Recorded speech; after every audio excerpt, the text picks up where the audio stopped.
Kwa maneno yake mwenyewe alisema, nilionyeshwa viungo vya mwili vilivyokatwa vipande vipande. Niliviona ikiwemo sehemu ya mkono, hasa kuangalia rangi ya kucha. Pia niliona nguo kijora ya Ezania ambayo ilikuwa rangi ya cream. Niliona pia ushungi mweusi ambao marehemu alipenda kuvaa mara nyingi. Baada ya kuona vitu hivyo, nilithibitisha kuwa viungo hivyo vilikuwa vya Ezenia. Kutokana na ushahidi huo, ilithibitishwa kuwa Ezenia Kamana alikuwa amefariki dunia. Baada ya hapo, uchunguzi uliendelea kwa kina zaidi.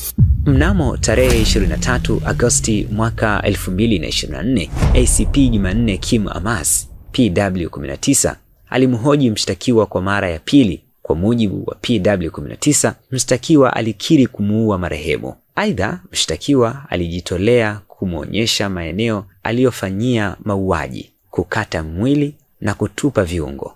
Kwanza mshtakiwa aliwaongoza hadi nyumbani kwake Sinza, ambapo alionyesha chumba alichokitumia kukata mwili wa marehemu. Katika upekuzi uliofanywa, panga, nyundo vilikamatwa. Vitu hivyo vilipokelewa kama kielelezo kwa mujibu wa PW19. Baada ya kukamilika kwa zoezi la ugunduzi wa ushahidi, ilikuwa tayari usiku sana, hivyo haikuwa busara kurekodi maelezo ya mshtakiwa wakati huo.